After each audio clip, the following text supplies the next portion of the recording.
باتیں ہماری تھوڑی سی پھیل گئی، لیکن چونکہ بات ضروری تھی اس لیے اس طرف چلے گئے۔ مگر میرے کہنے کا مطلب یہ تھا کہ ماں کی گود بچوں کی سب سے پہلی درسگاہ، اور ماں باپ جس طرح کی مینٹیلیٹی بچوں کو دیتے ہیں اسی بیس پر بچوں کی شخصیت کی تعمیر ہوتی ہے۔ بچہ اسی بات کو کبھی بھول نہیں پاتے، ٹیچر کی بات کو تو بچے بھول بھی جاتے ہیں، مگر ماں جو کچھ بچپن میں بولتی ہے اس بات کو بچے بھول نہیں پاتے ہیں۔ اس لیے ہر ماں کا شکشت ہونا، ہر ماں کا پڑھی لکھی ہونا بہت ضروری ہے۔ اگر ماں پڑھی لکھی رہیں تو بچوں کی زبان شستہ ہو جاتی، صاف و شفاف زبان ہو جاتی، چونکہ بچہ جس دن پیدا ہوا اس دن کے بعد سے ہی وہ بچے امیٹیٹیو یعنی نقل کرنے کی صلاحیت اس کے اندر پیدا ہوتی ہے۔ اب لوگ پڑھے لکھے لوگ ہیں، اب لوگ اچھی طرح معلوم ہے سائیکولوجی، امیٹیشن نقل کرنا۔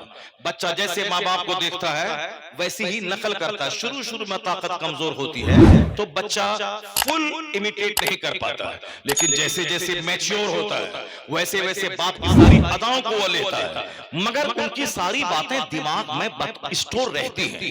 جیسے ماں اگر بولتی ہے کہ بیٹا اذان ہو رہی ہے تو جب بچہ ایک دن دو دن کا ہوتا ہے یہ باتیں ماں بچوں کے انکانشس میں یہ اسٹور رہتی ہیں، لیکن جیسے ہی وہ 10 11 12 مہینے کے بعد بچہ بولنا شروع کرتا ہے تو وہ بچہ کبھی نہیں بولے گا کہ اذان ہو رہا ہے۔ کیوں؟ چونکہ ماں سے سن کر پورے 10 11 12 مہینے سے جو باتیں لاشعور میں جمع ہیں، جب زبان پہ بولی جاری ہوتی ہے یہی باتیں لاشعور سے نکل کر کے ان کے شعور میں زبان سے جاری ہو جاتی ہے۔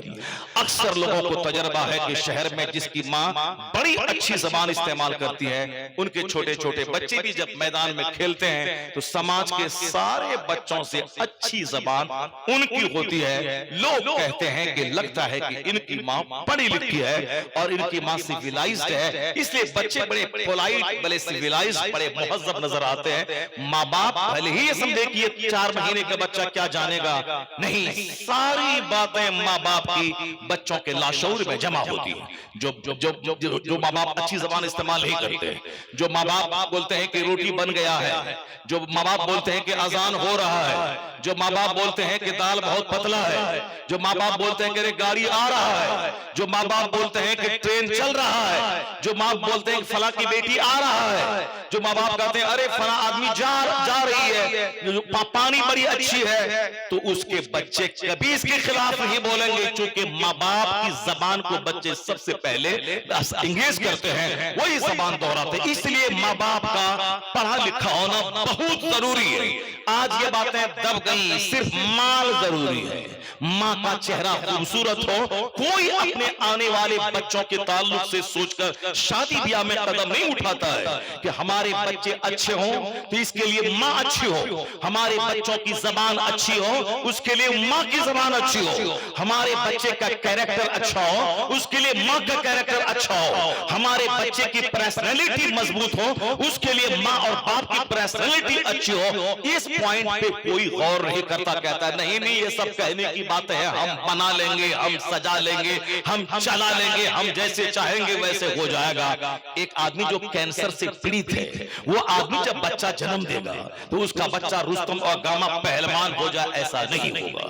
سماج میں اکثر یہی دیکھا جاتا ہے جس کا باپ ہشت پشت ہوتا ہے ان کے بچے بھی تندرست توانا موٹے ہوتے ہیں، اور جن کا باپ کسی بیماری سے گرست چہرہ پلا رہتا ہے ان کے بچے بھی سوکھتے پکتے رہتے ہیں، اس لیے کہ ماں باپ کے بلڈ سے بچوں کی تعمیر ہوتی ہے۔ ایسا نہیں ہوتا ہے کہ میں آم کا پیڑ لگا دوں اس میں سے سیب نکل جائے، ہو جائے گا، ہم چاہیں گے تو ہو جائے گا، تعویذ لگا دیں گے تو سیب نکل جائے گا، لگا دیں گیہوں نہیں کچھ نہیں ہوگا، اللہ چاہے گا تو گیہوں کے کھیت سے باسمتی چاول آ جائے گا، اللہ چاہے گا تو آسمان سے پانی کی جگہ ہیرا برسے گا، اللہ چاہے گا آسمان سے پانی کی جگہ سونا برسے، لیکن اللہ کا سسٹم یہ نہیں ہے کہ آسمان سے سونا برسے، سسٹم ہے کہ پانی برسے گا۔ اللہ کا نظام یہ نہیں ہے کہ میں لگاؤں آم وہاں سے سیب نکلے، اللہ کا سسٹم ہے کہ آم کے پیڑ سے آم، سیب کے پیڑ سے سیب نکلے گا۔ اللہ چاہے تو گیہوں لگائے وہاں سے ہیرا نکل جائے، قدرت کا سسٹم یہ نہیں ہے کہ میں لگاؤں گیہوں اور وہاں سے बासमती चावल आ जाए। ये निजाम ये साहब फितरत के खिलाफ है, कुदरत का निजाम है। मौसम का बदलना, रात दिन का आना, बच्चे का पैदा होना, जवान होना, बूढ़ा होना, मर जाना। अगर लोग नहीं मरते तो दुनिया में एक तिल रखने की जगह नहीं होती, वरना लोग पैदा होते हैं, मर जाते हैं, दूसरे लोग फिर जवान होते हैं। इस तरह दुनिया का सिलसिला करोड़ों साल से चलता जा रहा है। ये निजाम है, इसमें कोई फर्क नहीं पैदा होगा। ऐसा नहीं कि सारे लोग खाने कबा का खिलाफ थाम ले कहें कि रात ही रहे, दिन नहीं निकलेंगे, दिन में गर्मी होती है, नहीं होगा। इस चाहे सारे लोग दुआ करते करते मर जाए, सिस्टम में तब्दीली नहीं होगी। रात आएगी, दिन आएगा, मौसम बदलेगा, जाड़े गर्मी के बाद बरसात आएगा, बरसात के बाद जाड़े का मौसम आएगा, मौसम बदलेगा, दिन रात बदलेंगे, हालात बदलेंगे, मौसम में बहार आएगा, मौसम में क़ज़ा आएगा। ये कुदरत का सिस्टम है। उसी सिस्टम का हिस्सा ये भी है। जब तुम दुनिया में सिस्टम देख रहे हो तो ऐसा सिस्टम ना होगा कि माँ रहे डाइन और बच्चा कुतुब पैदा हो जाए, बाप रहे जोकर और बच्चा कुतुब पैदा हो जाए, बाप रहे पिलपिला और बच्चा फली पैदा हो जाए। नहीं, तुमने देखा कि एक औरत है जिसके चेहरे पे कोई गुनाह का दाग नहीं है, जिसकी जबान पे कभी गाली के लफ्ज नहीं आए हैं, जिसका हाथ कभी गुनाह नहीं किया है, जिसके पांव से कभी गुनाह की तरफ नहीं चले, जिसके पेट में कभी हराम फजा नहीं गई है, जिसकी आंख कभी बहती नहीं है। बाप प्यार से बोलता है मेरी बेटी गोंगी है, क्या मतलब उनकी जबान से कोई गंदे लफ्ज नहीं निकले हैं। बाप प्यार से बोलता है मेरी बेटी लूली लंगड़ी है, यानी ये पांव गुनाह की तरफ नहीं उठा है, ये हाथ गुनाह की तरफ नहीं गए हैं। जब खातून इस तरह सर से लेके पांव तक गुनाहों से सेफ हो और फिर मर्द भी इस तरह हो कि रात भर सजदा और दिन भर जिहाद है ताकि समाज से क्राइम को मिटा दो, समाज से जुल्म को मिटाओ, समाज से अहंकार मिटाओ, समाज से घमंड मिटाओ। जिहाद का मतलब ही यही होता है, समाज से अहंकार मिटाना, समाज से घमंड मिटाना, समाज से क्राइम मिटाना, समाज से जराइम मिटाना, समाज से मजालिम को मिटाना। इसी का नाम जिहाद है, स्ट्रगल करना। साली अगर एक आदमी की वजह से 1000 आदमी तक हिदायत का पैगाम नहीं पहुंच रहा है, उस एक आदमी को सरह करके रास्ते से हटा दिया जाए ताकि 1000 आदमी तक हिदायत की शमा पहुंच सके, उस तो ईमान का नूर फैल सके। यही है जिहाद का मफहूम कि एक की वजह से 1 लाख को आग में नहीं डाला जाएगा। अगर एक मर जाए, 1 लाख आदमी जन्नती हो जाए, उस आदमी का मारना जुल्म नहीं, इंसाफ है कि एक की वजह से करोड़ों आदमी हिदायत से महरूम न हो जाए। तो अब रात दिन भर जिहाद करना है और रात भर सजदा करना है। तो अब मर्द अगर एक बार इत्तेफाक से हालत इज़्तिरार में अगर कोई फल पानी की सतह पे बह रहा हो तो इतना बड़ा एहसास सेंसिटिव कि क़यामत के दिन अल्लाह अगर पूछ लिया तो क्या जवाब दूंगा? चलो इस दाग को धोया जाए। एक छोटा सा गुनाह जो हराम भी नहीं था बल्कि तकवा के खिलाफ था, उसको अगर गुनाह कभी हो गया, नेकी में रात गुजारने वाला एक छोटी सी गलती हुई, उस गलती का दाग धोने के लिए वो अंदर से परेशान हो गया कि मैं तो बगैर पूछे में मैंने खा लिया। अब पता लगाते हुए कि कहां से फल आया होगा, देखा दूर चलने के बाद एक बाग है, एक दरख्त की टहनी पानी की तरफ झुकी हुई है, उसी से फल पल के पानी की सतह पे गिर रहा है। कहा कि ही इसी दरख्त का वो फल होगा जिसको मैंने खाया है। मालिक के पास पहुंचा, कहा मैं मुजरिम होता, कौन सा जुर्म था? आपके दरख्त का फल पानी की सतह पे बह रहा था, मैंने उसे खा लिया। एहसास हुआ कोई तो इसका मालिक होगा, उस मालिक की मर्जी के बगैर मैं खाया हूं। कल क़यामत के दिन अगर अल्लाह ने मुझसे सवाल किया तो मेरा क्या जवाब होगा? क्या पूरी जिंदगी अपने घर में आखिरत की बात नहीं करने वाला, अपने बच्चों को अल्लाह से नहीं डराने वाला, हिसाब किताब की बात नहीं करने वाला, मैदान मैशर की गर्मी का चर्चा घर में नहीं करने वाला। कितने करोड़ों लोग दुनिया में पैदा हुए, मर गए, मौत की सच्चाई अपने बच्चों के सामने नहीं रखने वाला। अगर वो चाहता है कि मेरा बच्चा क़यामत की तैयारी करे, कभी नहीं होगा। जब माँ बाप बच्चों के सामने आखिरत बोलते हैं, मरने के बाद कब्र का चर्चा करते हैं, तब बच्चों को लगता है कि अगर मैं कल मर गया तो आखिरत के मेरे पास क्या सरमाया है। ये बाप का रोल रहता है कि बच्चों के दिल दिमाग में अल्लाह का डर, आखिरत की फिक्र अता करता है। और आज 90% घरानों में, पढ़े बेपढ़े सब घरानों में सिर्फ माल कमाने, मकान बनाने, गाड़ी का तो चर्चा है, मगर आखिरत का चर्चा कहीं नहीं है, जन्नत का चर्चा कहीं नहीं मिलेगा, जहन्नम की आग से बचने का चर्चा कहीं नहीं मिलेगा। नतीजे में हमारी सोच में इसी तरह की हो गई कि माल चाहिए चाहे जहां से आ जाए। लेकिन वो बच्चा जो एक ऐसा फल खाया, वो जवान जो ऐसा फल खाया जिसका खाना हराम भी नहीं था, तकवा था, कोई बड़ा जुर्म नहीं था। क्योंकि पानी की सतह पे कोई सेब बह रहा हो तो उसका खा लेना हराम भी नहीं है, क्योंकि वो उस माल को हालत इस्तरार में तो साहब दूसरों नाजायज चीजों को भी खा लेना जायज है। यहाँ तो भूख की शिद्दत का गलबा था और फिर एक जायज चीज को खाया है, लेकिन एहसास है तकवा के खिलाफ है। क़यामत में क्या जवाब दूंगा अगर पूछ लिया गया कि बगैर मालिक से पूछे हुए तुमने ये फल क्यों खाया? हुजूर मैं मुजरिम हूं, जो मुझे माफ कर दिया जाए। माफ कहा कि ठीक है मैं माफ तो कर दूंगा, क्योंकि इतनी बड़ी सोच का मालिक जवान कहां दूर दराज उस दयार में मिलता था। इसलिए बात का मालिक को हाँ कहा कि इसकी पेशानी में नूरे विलायत चमक रहा है, इसकी थोड़ी सी तरबियत कर दी जाए, इस पर निखार पैदा कर दिया जाए। शर्त रख दी कि तुम्हें 10 साल मेरे यहाँ नौकरी करनी पड़ेगी, जुर्म छोटा सा और इतनी बड़ी सजा, मगर कयामत के डर से अल्लाह के कौल से राजी हो गया, कहा माफ कर दे चाहे जितना भी इसके लिए मुझको जितनी मेहनत करनी पड़े। जब 10 साल की मुद्दत पूरी हुई कहा बाबा अब तो माफ कर दे। कहा एक शर्त मेरी और है, लूली लंगड़ी अपाहिज गूंगी एक बेटी है मेरी, उससे तुझको निकाह करना होगा। ये तो 10 साल की नौकरी से भी ज्यादा कड़ी शर्त थी कि लूली लंगड़ी अपाहिज औरत को खिलाना पिलाना पेशाब पखाना करवाना, उसका सारा बोझ उठाना जब तक वो जिंदा रहेगी, जब तक ये जिंदा रहेगा।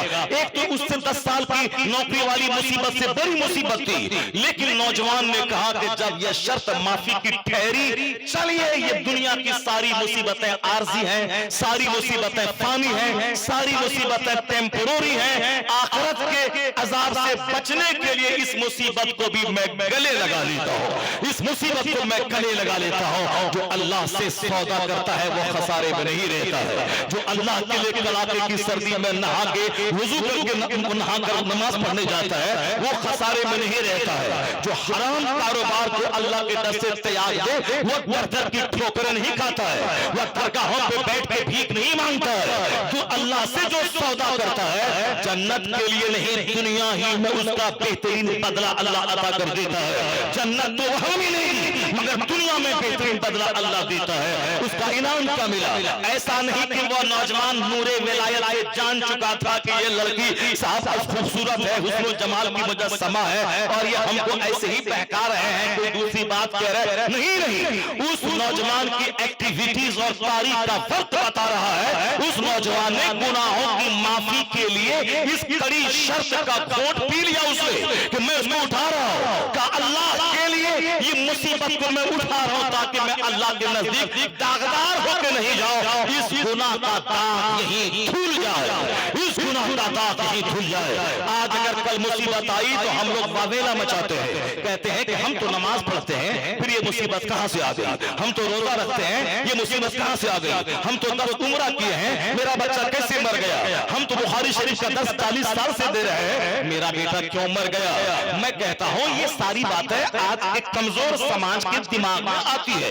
वो सिर्फ मुस्तफा को सामने ले आया, पैगंबर आजम अलैहिस्सलाम को जो अल्लाह ने हमारे लिए नमूना बना के भेजा है, वो जब दूसरों का मुंह देखेंगे वो चोरी करता है 50 साल हो गए उनका बेटा नहीं मरा है, वो हराम खाता है उसका बेटा 50 साल में कैंसर से पीड़ित नहीं हुआ है, वो सूद खाता है उसका माल नहीं घट रहा है, दूसरों का मुंह देखेगा कंफ्यूजन का शिकार हो जाएगा, तुम्हारा दिल परेशान हो जाएगा, तुम्हारा दिमाग वसवसात की घटाटोप अंधेरे में घूमने लगेगा। मगर मुस्तफा को जब देखेगा तो वसवसात का खात्मा होगा, सीने को तसल्ली मिल जाएगी। जब मुस्तफा को आप देखेंगे कि सारे पैगंबरों के सरदार महबूब वकार कौनैन के मालिक मुख्तार का बेटा अपना मर गया उनकी निगाहों के सामने, तो हुजूर की आंखों से आंसू के कतरे बह रहे थे, मगर ज़बान से आपने कहा था कि इब्राहिम मैं तेरी जुदाई से मगमूम हूँ, वह तब की ऐनी मेरी आंख आंसू बहा रही है, मगर मैं ज़बान से ऐसा कुछ नहीं कहूंगा जिससे मेरा खुदा नाराज हो जाए, मैं ज़बान से ऐसा कुछ नहीं कहूंगा। क्या मतलब? आंख आंसू बहाती है ये रहमत है, मगर मेरा दिल अल्लाह के फैसले पर मुतमईन है, मेरा दिल अल्लाह के फैसले पर मुतमईन है। जब बंदा मुस्तफा को देख ले वह कौनैन का मालिक मुख्तार महबूबे परवरदिगार है, जिसके बारे में आला हजरत ने कहा कि मैं तो मालिक ही कहूंगा कि हो मालिक के हबीब, नहीं महबूब व मुहिब में कोई मेरा तेरा। जब वो नाइबे परवरदिगार है, उनका बेटा जब अपना मर गया तो हमारी और आपकी हैसियत तो मुस्तफा के गुलाम की है। इसका मतलब है कि बेटा का मरना ये किसी गुनाह की सजा नहीं है, वो अल्लाह रब्बुल इज्जत का फैसला है। आज अगर कोई मालदार है कल गरीब हो गया, ये मेरे गुनाहों की सजा नहीं है, ये कुदरत का फैसला है। हाँ, अगर मेरे गुनाहों की सजा हो जाए तो चलो कम से कम खैरियत तो है कि सजा दुनिया ही में मिल जाए, मगर आखिरत का अज़ाब तो बड़ा सख्त है। व इन अज़ाबल आखिरत अकबर, आखिरत का अज़ाब तो बहुत बड़ा है। इस दुनिया के अज़ाब के मुकाबले में इस्लामी सोच रहेगी तो बंदा कभी नहीं बोलेगा मैं तो नमाज पढ़ता हूँ, मेरी गाय क्यों मर गई, मैं तो नमाज पढ़ता हूँ, मेरी बीवी क्यों बीमार पड़ गई, मैं तो नमाज फातिहा दिलाता हूँ हर जुमेरात के दिन में, मेरा कारोबार क्यों घट गया, वो नहीं बोलेगा, वो नहीं बोलेगा। क्योंकि नजर ये रहेगी कि दौलत देने वाला अल्लाह, दौलत छीनने वाला अल्लाह, जिंदगी देने वाला अल्लाह, मौत देने वाला अल्लाह, मालदार बनाने वाला अल्लाह, गरीब बनाने वाला अल्लाह। कुलिल्लाहुम्मा मालिकल मुल्क तुतिल मुल्क मन तशा व तंज़िउल मुल्क मिम्मन तशा। सारे बादशाहों का बादशाह है वो खुदा, जिसे चाहता है इज्जत हुकूमत देता है, जिससे चाहता है छीन लेता है, जिसे चाहता है इज्जत बंद देता है, जिसे चाहता है जलील करता है। अभी हमने समझ लिया कि हमारे मुल्क की हुकूमत ये हमारे हाथ में है, हम बनाते हैं, हम बिगाड़ते हैं, हम वोट देते हैं, इसीलिए हुकूमत बनती है। इस तदबीर को मैंने हम कहना शुरू किया कि हम ऐसा करते हैं, हमारे लोगों ने वादा वफाई की, सारे लोग यूनाइट नहीं हुए, वोट हमारा फट गया, मशीन खराब हो गई, ये सारी जाहिरी तदबीरें हैं। जैसे खेती अगर कमजोर हो गई, वक्त पे पानी नहीं दिया गया, वक्त पे खाद नहीं दिया गया, खेती कमजोर हो गई, बज़ाहिर एक तदबीर की कमी है, तदबीर की कमी है, वरना हकीकत में वो एतमाद है कि अल्लाह जिसे देना चाहे कोई रोक नहीं सकता, अल्लाह जिसे मना करना चाहे कोई दे नहीं सकता। हकीकत में तकदीर पर यकीन करना यही है सब्र का सबसे बड़ा जरिया, और यही है सुकून और तसल्ली हासिल करने का सबसे बड़ा जरिया। और हुजूर ने फरमाया है फला तकुल लौ फइन्न लौ तफ्तहु अमल शैतान। हुजूर ने कहा कि तुम काश अगर मगर को जगह मत देना, ये मत कहना कि काश अगर मैं बाप को लेके एम चला गया होता तो मेरा बाप बच गया होता, काश हम इस वक्त में अभी नहीं जाते ट्रेन में तो ट्रेन की पटरी में मेरा बेटा नहीं कटता, काश और इन केस लौ मना होता है काश। अगर हुजूर कहते हैं अगर वगर मत बोला करो, क्योंकि लफ्ज़े लौ शैतानी सोच के दरवाजे खोलता है। तफ्तहु अमल शैतान, यानी तकदीर पर तेरे ईमान को कमजोर कर देगा, वह अब शैतानी सोच का दरवाजा खोलता है। इसलिए बोल कि इन्ना लिल्लाहि व इन्ना इलैहि राजिऊन, यह बोल कि हम तो अल्लाह ही की तरफ से आए हैं, अल्लाह ही की तरफ लौट के जाने वाले हैं, मेरा कुछ नहीं चलता है, जो अल्लाह चाहता है वही होता है। यह बोल सब्र मिल जाएगा, तसल्ली मिल जाएगी, ये बोलने से इत्मीनान क़ल्ब नसीब हो जाएगा। इसलिए हुकूमत के बारे में जब अल्लाह ने साफ कह दिया कि सारे बादशाहों का बादशाह है खुदा, जिसे चाहता है हुकूमत देता है और जिससे चाहता है छीन लेता है, जब साफ लफ्जों में सूरह बकरा में ये आयत करीमा मौजूद है कि कुलिल्लाहुम्मा मालिकल मुल्क, सारे बादशाहों का बादशाह है वो खुदा, जिसे चाहता है हुकूमत देता है, जिससे चाहता है छीन लेता है। तो हुकूमत देने वाला अल्लाह, हुकूमत छीनने वाला अल्लाह, तो फिर तुम बज़ाहिर तदबीर करो कि एक वोट दे दो, एक वोट का तुम मालिक को दे दो, बाकी अब होगा वही जो इस आयत करीमा में लिखा गया है कि हुकूमत देने वाला अल्लाह है, हुकूमत छीनने वाला अल्लाह है। जब उस पर यकीन बैठेगा तो चाहे कोई मोदी आए या कोई मधुपुर आए या कोई पंडित आदित्य जोगीनाथ आए, कोई नीतीश कुमार आए या कोई तेजस्वी आए, चाहे कोई ममता बनर्जी आए, चाहे हेमंत सोरेन आए या हेमंत का भाई चंपई सोरेन आए, आखिर में यही बोलेगा कि अल्लाह मेरा मालिक है, जिसे चाहता है हुकूमत देता है, जिससे चाहता है छीन लेता है। इस अल्लाह पर यकीन जब पुख्ता रहेगा तो जिस तरह अल्लाह फिरौन को 400 साल की सल्तनत देकर छीना, उसे दरिया में डुबा के मारा, अगर अल्लाह पर यकीन तेरा पुख्ता होगा तो جو اللہ 400 سالہ حاکم کو نہیں چھوڑا تو 4 سال کے حاکم کو کیا چھوڑے گا؟ اس لیے یقین پختہ کر لے، اپنے رب پر یقین مضبوط کر لے اور عمل اچھا کر. جو اللہ کل کے فرعون کو نہیں چھوڑا وہ اللہ آج کے فرعون کو بھی نہیں چھوڑے گا. حکومت دینے والا اللہ ہے، حکومت چھیننے والا اللہ.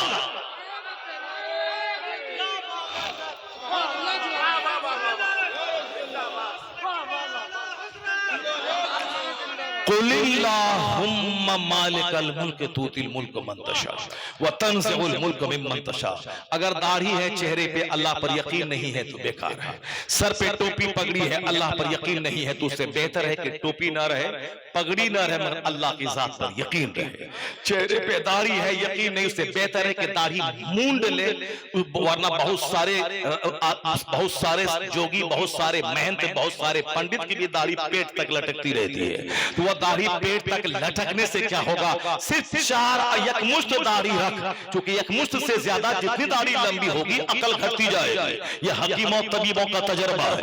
اور جتنی داڑھی بڑھے گی عقل اتنی گھٹے گی. ہمارا بھی زندگی کا مختصر سی زندگی کا ایک تجربہ ہے کہ جتنے لوگوں کی داڑھیاں میں نے لمبی دیکھی ہیں اتنا ہی اس کو میں نے احمق دیکھا ہے، نادان دیکھا ہے، اس کو میں نے بے وقوف دیکھا ہے. چونکہ یہ ہم نے 40 سال پہلے کتابوں میں پڑھا تھا کہ لمبی داڑھی والا احمق اور بے وقوف ہوتا ہے. اور آگے چلنے کے بعد جب میں نے حدیث پاک کا مطالعہ کیا تب پتہ چلا کہ بزرگان دین اور بالخصوص امام اعظم تو سارے امام کے سردار، سب سے بڑے عالم، سب سے بڑے متقی اور سب سے زیادہ دنیا میں جس کی فقہ کے فالوور ہیں، اس امام اعظم نے داڑھی کے بارے میں کہا یک مشت داڑھی اس کے آگے کاٹ لینا چاہیے تاکہ آدمی کی عقل نہ گھٹے، عقل مضبوط رہے. چونکہ یک مشت داڑھی رکھنا ہی یہ واجب ہے. اس کے آگے داڑھی بڑھے تو کاٹ لینا چاہیے تاکہ عقل سلامت رہے، ورنہ داڑھی بڑھے گی اور عقل گھٹ جائے گی. داڑھی ہے اللہ پر یقین نہیں ہے، اس سے بہتر تھا کہ داڑھی مونڈ لیتے تو. چونکہ داڑھی مونڈ لینا یہ تجھے کافر نہیں بنائے گا، مگر اللہ پر یقین کمزور ہوا تو کافر ہو جائے گا. اس لیے داڑھی ضروری نہیں ہے، ایمان ضروری ہے. پختہ ایمان کی پختگی ضروری ہے. اس دونوں تقابل کی بات میں کہہ رہا ہوں، ایمان اور داڑھی. ور نہیں تو داڑھی رکھنا واجب ہے. بعض نقطۂ نگاہ سے داڑھی کا منہ ہونا حرام ہے. داڑھی رکھنا اسلام کی علامت پہچان ہے، شعار ہے. لیکن جہاں ایمان اور داڑھی کا تقابل ہوگا کہ ایمان کمزور ہے، داڑھی ناف تک لٹکی ہوئی ہے، اس سے بہتر تھا کہ داڑھی تم مونڈ لیتے مگر اللہ پر یقین پختہ ہوتا. اللہ روزی دینے والا اللہ، روزی دینے والا اللہ، عزت دینے والا اللہ، ذلیل کرنے والا اللہ، پیدا کرنے والا اللہ، موت دے کر دوبارہ زندہ کر کے حساب لینے والا اللہ. جب یہ یقین پختہ ہوگا تو وہ یقین تمہیں جنت دلا دے گا. اس لیے کہ یقین سے بڑھ کر کوئی دولت نہیں. یقین کا مطلب ایمان. اور قیامت کے قریب جو چیز دنیا سے اٹھا لی جائے گی وہ یقین ہے کہ آدمی کے سر پہ داڑھی پگڑی رہے گی، سر پہ پگڑی ٹوپی رہے گی، چہرے پہ داڑھی رہے گی، مگر دل میں یہ بات رہے گی اگر جھوٹ نہیں بولیں گے تو پیسہ کہاں سے ملے گا؟ اگر چوری نہیں کریں گے تو پیسہ کہاں سے ملے گا؟ اگر میں یہ گناہ نہیں کروں گا تو پیسہ کہاں سے ملے گا؟ اگر میں گروپ میں لڑا کر کے اگر میں پیسہ نہیں لوں، سودی پیسہ نہ اٹھاؤ، یہ گھر کیسے بنے گا؟ یہ کیسے جمع ہوگا؟ یقین دنیا سے اٹھا لیا جائے گا تو لوگ کپڑا چھاڑتے رہیں گے، داڑھی رکھتے رہیں گے، پگڑی پہنتے رہیں گے اور صاف مونچھ طرح منڈواتے رہیں گے، مونچھ رکھتے رہیں گے. جب یقین ہی نہیں ہے اس کا کوئی ویلیو نہیں ہے. اسلام اس پہ زور دیتا ہے آمنت باللہ ثم استقم، بولو کہ میں نے اللہ پر ایمان لایا، میرا رب مالک خالق رازق ہے، اور اسی پہ جم جا. یہ جم جانا تیرے دلوں کے اطمینان کا ذریعہ ہے، قیامت میں بخشش کا ذریعہ ہے. تو ایمان پختہ ہونا چاہیے. وہ ڈریس سے کوئی مطلب نہیں ہوتا ہے. پنجابی پہنے کے جبہ پہنے یا سب آپ صاحب پائجامہ کے نام پہ ٹروزر پہنے، اور آج کی تاریخ میں چونکہ پینٹ اور شرٹ کسی یہودی، کسی نصرانی، کسی مشرک کی علامت نہیں رہ گئی ہے، ایک جنرل سا لباس ہو گیا ہے. تو جو پنجابی اور جبہ میں بے یقینی رہے کہ نہیں جھوٹ بولیں گے تو بچہ مر جائے گا، اس سے بہتر ہے کہ تو پینٹ پہن، تو شرٹ پہن اور تو दाढ़ी मूंड ले और विश्वास कर कि अल्लाह से सौदा करने वाला खसारे में नहीं रहता है। मेरा बच्चा मर जाए मैं झूठ कभी नहीं बोलूंगा। तू यकीन करके दे और तू बोलेगा कि अल्लाह रब्बुल इज्जत पे यकीन करने वाला कभी खसारे में नहीं रहता है। वह नौजवान अल्लाह के डर से क़यामत के दिन अजाब से बचने के लिए उन्होंने लूली लंगड़ी अपाहिज ढोंगी से निकाह की शर्त कबूल कर ली। क़यामत नजर में थी, आखिरत का अजाब नजर में था, आखिरत का 50,000 साल का एक दिन ये नजर में था। हमारी नजर में ये है कि चलो अल्लाह माफ कर देगा। इसी वजह से आज आदमी बहुत बड़ी बात नहीं बोल पाता है। दुनिया के लिए एंक्शस है, दुनिया के लिए सेंसिटिव है, दुनिया के लिए बड़ा अक्लमंद है, आखिरत के ताल्लुक से बिल्कुल कमजोर फार्मूला है। नहीं, चलो अल्लाह माफ कर देगा, अल्लाह माफ कर देगा। हुजूर फरमाते हैं अल कय्यसु मन दाना नफ्सा व अमिला लिमा बअदल मौत। द वाइज इज वन, अक्लमंद है वो जो अपने नफ्स को दबाता रहे, नफ्स को मारता रहे, नफसानी ख्वाहिशात को मिटाता रहे। वो अमीला लिमा बादल मौत, मरने के बाद जो कुछ होगा उसके लिए वो अमल करता रहे, जन्नत के लिए अमल करता रहे, वो अक्लमंद है। और हुजूर कहते हैं वल आजिज़ु मन अतबा नफ्सहु हवाहा व तमन्ना अलल्लाह। बेवकूफ है वो जो अपने नफ्स की गुलामी करे, नफ्स की पैरवी करे, नफ्स जो जो कहे शराब शबाब जुआ झूठ ये खाएं वो खाएं, ऐसे चले वैसे रहे, ऐसे नंगा नाच करें, 3 घंटे सिनेमा हॉल में बैठ के फिल्में देखें और रोजाना डबल शो देखें, और मस्जिद में 5 मिनट अगर तकरीर लेट हो गई इमाम साहब के निकालने का प्लान बनाए और बाहर रेलवे स्टेशन पर 1 घंटे तक ट्रेन के इंतजार में रहे। कोई नहीं जाता कि मार देंगे काट देंगे, रेलवे मास्टर को मार भगा देंगे, कोई नहीं बोलता। वहां 2-2 घंटे 3-3 घंटे ट्रेन लेट हो जाए, किसी की नानी मरे कि साहब को जीएम को फोन करे, साहब रीजनल मैनेजर को फोन करे कि साहब ट्रेन क्यों लेट आई, मैं पटरी उखाड़ दूंगा। कोई किसी की नानी मरे कि वो बोले। मगर जुमा के दिन अगर आधा घंटे की तकरीर में 5 मिनट का इजाफा हो गया, अब इमाम साहब को असर से पहले निकालने की धमकी मिल रही है। अगर फजर की नमाज में थोड़ी सी लंबी करात हो गई, अगर वद्दुहा की जगह सूरह नबा पढ़ डाला तो अब खैरियत नहीं, इसकी असर से पहले इसकी छुट्टी हो जाएगी। फटीचर क्लास का आदमी भी इमाम को भगाने की बात करता है, क्योंकि सबसे ज्यादा कमजोर इसी इमाम को वो आदमी समझता है। इसके पास कोई यूनियन नहीं है, इसके पास कोई दौलत नहीं है, इसलिए जो चाहो सो कह दो। साहब बोरा सीने वाला, चप्पल सीने वाला, साहब फटा हुआ पैंट सीने वाला, साहब सड़क के किनारे कादा और लहसुन और प्याज और खीरा और अदरक और लहसुन और खेरा बेचने वाला, ये भी कहता है कि इमाम साहब को अब मगरिब से पहले निकलवा देंगे, क्योंकि इमाम साहब को कमजोर समझता। अगर इमाम साहब 10 नौजवान मौलाना मिल जाए और जहां देखे चाय की दुकान पे, पान की दुकान पे, किसी की शादी की महफिल में वलीमा खाते हुए या जनाजे में मुर्दे को दफन करने में, कब्र खोदने में देर है, अब लोग बैठे हैं, वहां कोई आदमी बुराई के खिलाफ नहीं बोलता है। सब ले दे के मौलाना के खिलाफ, जलसा के खिलाफ, मुफीर साहब के खिलाफ, खानका के खिलाफ, तकरीर के खिलाफ यही मशवरा देता है। समाज में लोग ज़िना कर रहे हैं, कोई नहीं बोल रहा है, लोग सूद खा रहे हैं, कोई नहीं बोल रहा है, किसी की लड़कियां काफियों के साथ भाग के खानदार की नाक कटवा रही है, कोई नहीं बोल रहा है। मैं इसके घर में शादी में नहीं जाऊंगा, कब्रिस्तान में ये सब तबसरा नहीं है। तबसरा किसका है? ये अजान मौजूद खा खा के मोटा हो गया, वो इमाम साहब खा खा के मोटा हो गया। ये मौलाना साहब को 50,000 नजराने क्यों मिलता है? मेरा बेटा इंजीनियर है तो उसको तो सालाना पैकेज 4 लाख का है, वो 4 लाख के पैकेज को जोड़ दे तो 50,000 महीना भी नहीं होता है। लेकिन ये इमाम साहब एक रात में मौलाना साहब आया, 2 घंटा तकरीर किया, 50,000 का लिफाफ लेके चला गया। ये बर्दाश्त नहीं होगा, ये हम होने नहीं देंगे, जलसा मिटा देंगे, जलसा खत्म कर देंगे, हम तकरीर नहीं होने देंगे।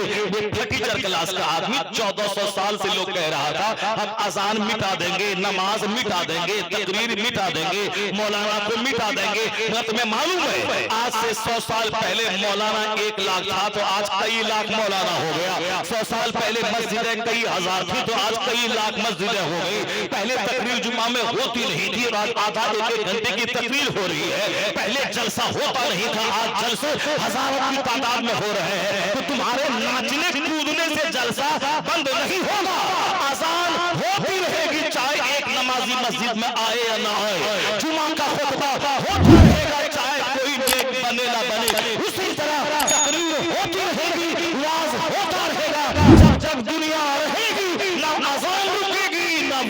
رکے گا، نہ مدرسہ رکے گا، نہ تقریر رکے گا۔